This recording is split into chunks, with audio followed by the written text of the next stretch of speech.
Hello and welcome to study IQIS। My name is Amrit Upadhyay. आप देख रहे हैं daily news report for UPSC. Let's start this bulletin with the headlines. Ukraine पहुंचे Indian prime minister Narendra Modi. 1991 के बाद किसी Indian prime minister की first Ukraine visit. Game changer prove हो सकती है ये विजिट। इंडिया एंड यूएसए के बीच साइन हुआ agreement. Union defence minister Rajnath Singh पहुंचे यूएस। डिफेंस में इंडिया को प्रायोरिटी देगा यूएसए। और थाईलैंड ने पोस्टपोन की बिम्स्टेक समिट। नई गवर्नमेंट के फॉर्मेशन के बाद होगी अब समिट। पायटोंगटार्न चिनावाट बनी है थाईलैंड की नई प्राइम मिनिस्टर।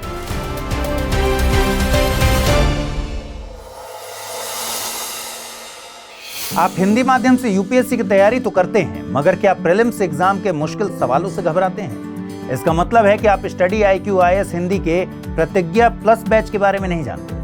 देखिए, 31 अगस्त से शुरू हो रहे इस बैच में आपको 2025 के प्रीलिम्स को टारगेट करने वाले 37 टेस्ट तो मिलते ही हैं। साथ ही सबसे बड़ी सुविधा के तौर पर आपको मिलता है हर टेस्ट के फर्स्ट रैंकर को 11,000 रुपए की पुरस्कार राशि। टेस्ट शुरू हो रहा है इसी 8 सितंबर से हर रविवार, जो चलेगा 18 मई 2025 तक। रिजल्ट का ऐलान टेस्ट के ही दिन शाम तक कर दिया जाएगा। तो अगर आप इन सुविधाओं को हासिल करना चाहते हैं, अभी अमृत लाइव कोड का इस्तेमाल कीजिए और कुछ कंफ्यूजन हो तो amrit@studyiq.com पर मेल कर दीजिए।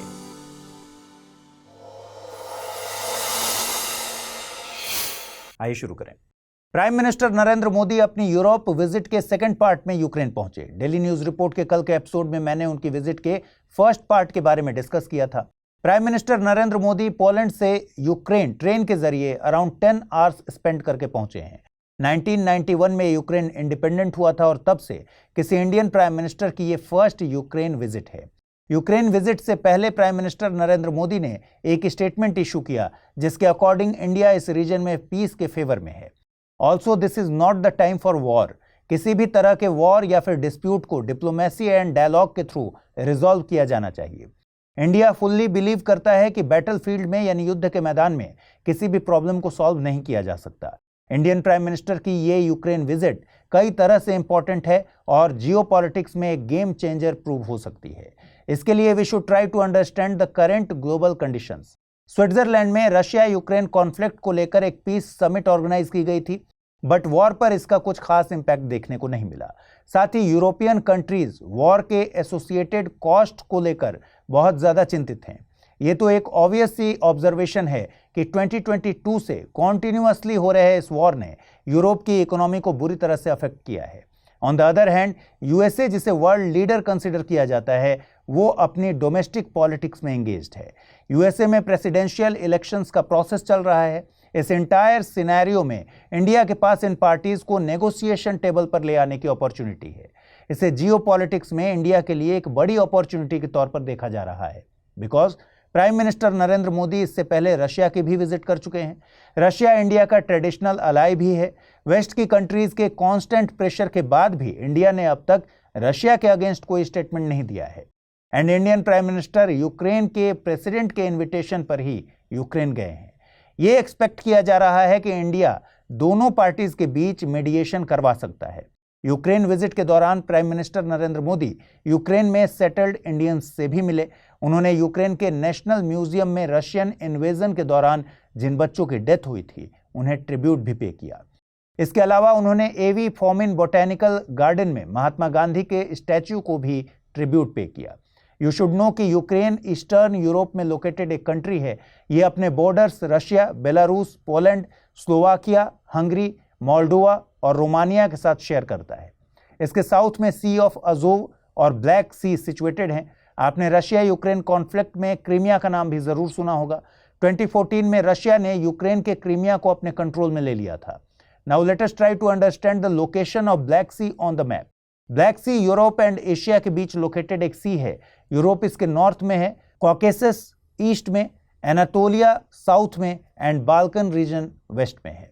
इसके coastal borders Bulgaria, Romania, Ukraine, Russia, Georgia और तुर्की को टच करते हैं। रशिया एंड यूक्रेन के बीच डिस्प्यूटेड एरिया क्रीमिया इसी में लोकेटेड है। ब्लैक सी के ईस्ट में कर्च स्ट्रेट है, जो इसे सी ऑफ अजोव से कनेक्ट करता है। इंडिया एंड यूएसए के बीच एक नॉन बाइंडिंग एसओएसए यानी सिक्योरिटी ऑफ सप्लाई अरेंजमेंट किया गया है। इंडिया यूएसए का 18th पार्टनर बन गया है। दूसरी कंट्रीज में Australia, Canada, Denmark, Estonia, Finland, Israel, Italy, Japan, Latvia, Lithuania, Netherlands, Norway, South Korea, Singapore, Spain, Sweden and United Kingdom है। Actually union defence minister Rajnath Singh USA के विजिट पर थे और इस दौरान दोनों कंट्रीज के बीच ये अग्रीमेंट हुआ है। अग्रीमेंट के तहत नेशनल सिक्योरिटी के लिए नेसेसरी गुड्स एंड सर्विसेज में both countries will give priority to each other. साथ ही दोनों कंट्रीज नेशनल सिक्योरिटी रिसोर्सेज की परचेज में भी एक दूसरे की डिमांड्स को प्रायोरिटी देंगे। एसओएसए के थ्रू इंडिया एंड यूएसए के बीच मौजूद DTTI that is defence technology and trade initiative भी स्ट्रेंथन होगा। इट इज नोटवर्दी कि डीटीटीआई कोई लॉ या फिर अग्रीमेंट नहीं है, ये एक मैकेनिज्म है जो दोनों कंट्रीज के सीनियर लीडर्स को डिफेंस की फील्ड में आ रहे चैलेंजेस को ओवरकम करने के लिए एंगेज होने पर एम्फसाइज करता है। यूरोपियन यूनियन का historic nature restoration law implement हो गया है। ईयू का ये नेचर रिस्टोरेशन प्लान कई तरह से इंपॉर्टेंट है। फॉर एग्जांपल, ये पहला ऐसा प्लान है जो कॉन्टिनेंट लेवल पर है। देखिए, ये लॉ कॉन्टिनेंट लेवल पर है, इसीलिए मेंबर कंट्रीज को एक नेशनल रिस्टोरेशन प्लान प्रिपेयर करने के लिए कहा गया है। इस प्लान का ड्राफ्ट लॉ के इंप्लीमेंट होने के 2 इयर्स के अंदर यानी सितंबर 2026 तक सबमिट करना होगा। मेंबर कंट्रीज को मैंडेटरीली अपने इन प्लान्स को 2032 एंड 2042 में रिव्यू भी करना है। इस लॉ को लाने की कई कंडीशंस ईयू के पास हैं, जैसे ईयू कंट्रीज में 80% से ज़्यादा हैबिटेट की कंडीशंस खराब हैं। क्लाइमेट अलार्मिंग कंडीशन में है। 2050 तक ईयू ने क्लाइमेट न्यूट्रलिटी अचीव करने का टारगेट भी रखा है और ये एक्ट इस टारगेट को अचीव करने में हेल्पफुल साबित होगा। नेचर रिस्टोरेशन प्लान के तहत 2030 तक ईयू के 20% मरीन एंड लैंड एरिया पर कुछ स्पेशल स्पीशीज और उनके हैबिटेट्स के रिस्टोरेशन के टारगेट को पूरा करना होगा। इसके अलावा ऐसे सभी इकोसिस्टम्स जिन्हें रिस्टोरेशन की नीड है, उन्हें 2050 तक रिस्टोर करने का टारगेट रखा गया है। नेचर रिस्टोरेशन प्लान ईयू के यूरोपियन ग्रीन डील का पार्ट है। इस डील के तहत क्लाइमेट एंड बायोडायवर्सिटी से रिलेटेड मेजर टारगेट्स को सेट किया गया है सो दैट क्लाइमेट से रिलेटेड इश्यूज पर ईयू को एक ग्लोबल रेफरेंस पॉइंट के तौर पर डिटरमाइन किया जा सके। ईयू की यूरोपियन ग्रीन डील के 3 मोस्ट इंपॉर्टेंट टारगेट्स हैं। फर्स्ट है 2050 तक फर्स्ट क्लाइमेट न्यूट्रल कॉन्टिनेंट बनना। यू शुड नो कि यूरोप एक ऐसा कॉन्टिनेंट है जिसमें 44 कंट्रीज हैं and European union European countries का एक यूनियन है जिसमें यूरोप की 27 कंट्रीज शामिल हैं।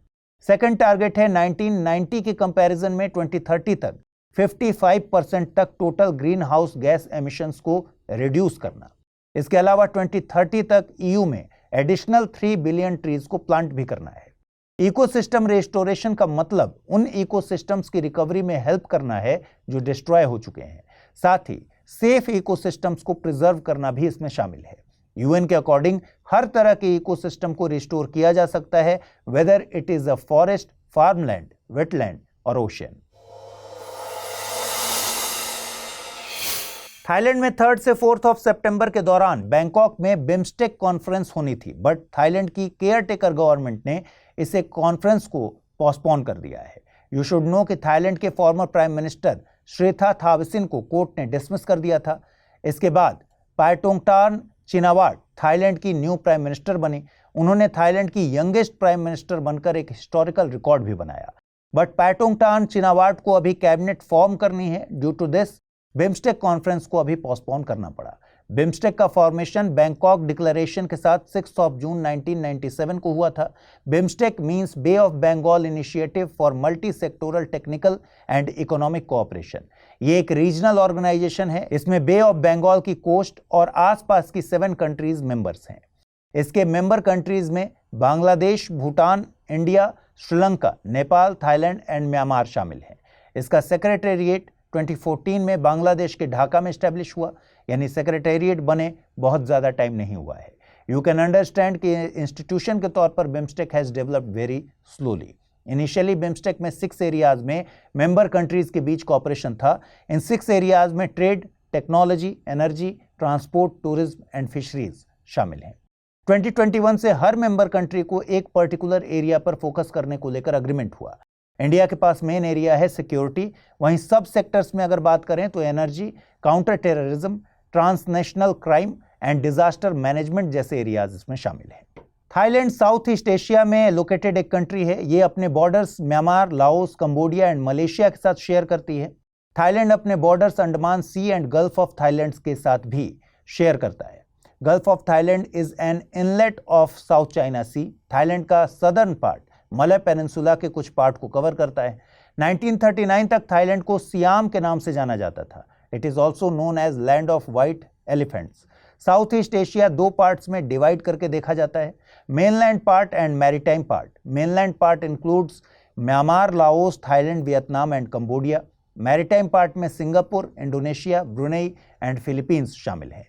Myanmar mainland part and maritime part दोनों का हिस्सा है। Today's term of the day is dark feminine energy. अगर आप सोशल मीडिया पर एक्टिव हैं देन आप इस टर्म से जरूर फैमिलियर होंगे। सोशल मीडिया पर डार्क फेमिनिन एनर्जी को लेकर काफी चर्चा है, बट जनरली इसे नेगेटिव कंसीडर किया जाता है। हाउएवर ऐसा है नहीं। Let us understand it's meaning. Dark feminine का मतलब वुमेन की उन क्वालिटीज से है जो जनरली सॉफ्ट नेचर के अपोजिट होती हैं। इनमें कॉन्फिडेंस, इंडिपेंडेंस एंड मिस्ट्री शामिल है। ये क्वालिटीज एक विमेन को उसकी स्ट्रेंथ्स एंड लिमिटेशंस को रिकॉग्नाइज करने और उन्हें स्ट्रांगली एक्सप्रेस करने में हेल्प करती है। फॉर एग्जांपल, एक विमेन जो लीडरशिप रोल में है और वो अपने प्रिंसिपल्स फॉलो करती है, डिफिकल्ट डिसीजंस लेते समय अगर उसे दूसरों के अप्रूवल की चिंता नहीं है, then this is an example of dark feminine energy. ये एनर्जी अपने अंदर की फुल पोटेंशियल एंड इंडिपेंडेंस को एम्ब्रेस करने से रिलेटेड है। ये उन ट्रेडिशनली सॉफ्ट कंसिडर की जाने वाली क्वालिटीज को एम्ब्रेस करने के बारे में नहीं है। आप इसे ऐसे समझिए कि सोसाइटी में एक नैरेटिव सेट है कि मेन स्ट्रांग हैं and women are less strong than men. यहां फिजिकली स्ट्रांग होने की बात नहीं हो रही, but dark feminine energy women के स्ट्रांग साइड पर फोकस करती है, जिसमें लीडरशिप, कॉन्फिडेंस जैसी क्वालिटीज को वुमेन से एसोसिएट किया जाता है। फॉर एग्जाम्पल, अगर कोई मदर अपने चाइल्ड से ज्यादा इंपॉर्टेंस अपने करियर को दे, देन सोशल नॉर्म्स के अकॉर्डिंग इसे नेगेटिव कंसिडर किया जाता है। बट डार्क फेमिनिन एनर्जी में ये बिल्कुल नॉर्मल है, बिकॉज चाइल्ड की केयर करना सिर्फ मदर की नहीं बल्कि दोनों पेरेंट्स की रिस्पॉन्सिबिलिटी है। आइए अब जल्दी से देखें आज का रैपिड न्यूज।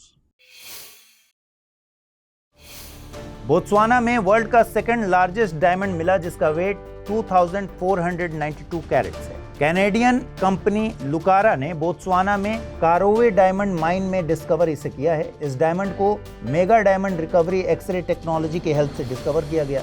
ये 1905 में साउथ अफ्रीका में मिले 3106 कैरेट के कलिनन डायमंड के बाद अब तक का लार्जेस्ट डायमंड है। हाउएवर बोत्सवाना में मिले डायमंड को थॉरली इवेल्युएट करना भी बाकी है। बोत्सवाना डायमंड के लार्जेस्ट प्रोड्यूसर्स में से एक है and it exports 80% of the diamonds produced, जो बोत्सवाना की जीडीपी में लगभग 30% का कंट्रीब्यूशन करता है। इंडिया की काकरापार एटॉमिक पावर स्टेशन की 4th यूनिट KAPP4 ने फुल कैपेसिटी पर ऑपरेट करना स्टार्ट कर दिया है। गुजरात में लोकेटेड ये प्लांट इंडिया का second indigenously built 700 megawatt nuclear power reactor है। KAPP4 एक प्रेशराइज्ड हेवी वाटर रिएक्टर है। इसमें फ्यूल के तौर पर natural uranium and heavy water को मॉडरेटर के रूप में यूज किया जाता है। इंडिया इसी डिजाइन के 700 मेगावाट के 14 और न्यूक्लियर पावर रिएक्टर्स बिल्ड कर रहा है, which are expected to be operational by 2031-32। इसके अलावा 2031-32 तक देश की installed nuclear power capacity 22,480 megawatt तक पहुंचने की एक्सपेक्टेशन है। Association for democratic reforms and national election watch ने एक रिपोर्ट रिलीज की है। This report is based on crimes against women by current MPs and MLAs। Report के अकॉर्डिंग 151 MPs एंड MLAs पर वुमेन के अगेंस्ट क्राइम से related cases registered हैं। इनमें 16 करंट MPs और 135 करंट MLAs शामिल हैं। एंड ये वो केसेस हैं जिन्हें MPs एंड MLAs ने अपने इलेक्शन एफिडेविट्स में डिक्लेयर किया है। इनमें से 54 केसेस उस पॉलिटिकल पार्टी के अगेंस्ट हैं जो सेंटर में पावर में है इसके अलावा करंटली ऐसे 16 MPs एंड MLAs हैं जिनके अगेंस्ट रेप से रिलेटेड केसेस रजिस्टर्ड हैं। मैडिएरा आइलैंड के सदर्न पार्ट में वाइल्ड फायर का इंस्टेंस सामने आया है। इसकी वजह से मैडिएरा आइलैंड के टोटल एरिया का अराउंड 6% फायर की ग्रिप में आ गया है। This has destroyed more than 5000 hectares of forest. इसे यूनेस्को द्वारा वर्ल्ड हेरिटेज साइट भी डिक्लेयर किया गया है। इस फायर ने वर्ल्ड के लार्जेस्ट लिविंग लॉरेल फॉरेस्ट के एग्जिस्टेंस को थ्रेटन किया है, जो अब Azores, Madeira and Canary Islands तक ही रेस्ट्रिक्टेड हैं। Portuguese archipelago Madeira North Atlantic Ocean में लोकेटेड है। ये मोरक्को के वेस्ट में around 520 kilometre and Portuguese capital Lisbon के साउथ वेस्ट में अराउंड 1000 किलोमीटर दूर लोकेटेड है। नीरज चोपड़ा ने लुसाने डायमंड लीग 2024 में मेंस जेवलिन थ्रो इवेंट में सेकंड पोजीशन सिक्योर किया है। इवेंट में नीरज चोपड़ा ने 89.49 मीटर्स के साथ सीजन का अपना बेस्ट थ्रो किया। पेरिस ओलंपिक्स 2024 के ब्रॉन्ज मेडलिस्ट एंडरसन ने स्टार्टिंग से ही गेम को डोमिनेट किया एंड 90.61 मीटर्स के थ्रो के साथ फर्स्ट पोजीशन सिक्योर किया। Now it is time to see questions based on the bulletin. Before starting with the questions, let me tell you कि कल मैंने आप सबसे एक क्वेश्चन पूछा था, name of the only app found in India, और आप में से ज्यादातर लोगों ने करेक्ट आंसर दिया है। Well done. करेक्ट आंसर है हुलॉक गिबन। ये इंडिया के नॉर्थ ईस्टर्न रीजन में पाए जाते हैं। Now come to question. First question is consider the following countries: Bulgaria, चेक Republic, Hungary, Latvia, Lithuania, Romania. How many of the above countries share borders with Ukraine? Only 2, only 3, only 4, or only 5? Second question is, Madeira Island belongs to which country? USA, China, Portugal, or UK? Now let's jump on to the answers of the questions which were asked in the previous bulletin. First question was, consider the following statements. Poland is located in Central Europe. Poland is a landlocked country. The Battle of Monte Cassino took place in India during World War II. Use the options given below to select the correct answer. Only 1 and 2, only 1, only 3, 1, 2 and 3. And the correct answer is option B, only 1. Second question was, consider the following statements regarding National Space Day. National Space Day is celebrated on 23rd of August. In 2024, its theme is Touching Lives While Touching the Moon, India's Space Saga. On this day, India sent Mangalyaan into space. Use the options given below to select the correct answer. Only 1 and 2, only 1, only 3, 1, 2 and 3. And the correct answer is option A, only 1 and 2. तो दोस्तों आज के इस episode में बस इतना ही। To get the PDF of this bulletin on daily basis, join me on Amrit Upadhyay 007 Telegram channel. Also share your feedback and opinion about this programme in the comment section. कल मॉर्निंग 9 AM पूरे हफ्ते के compilation के साथ आपसे मुलाकात होगी. Till then stay tune with study IQ IAS. Thanks for watching.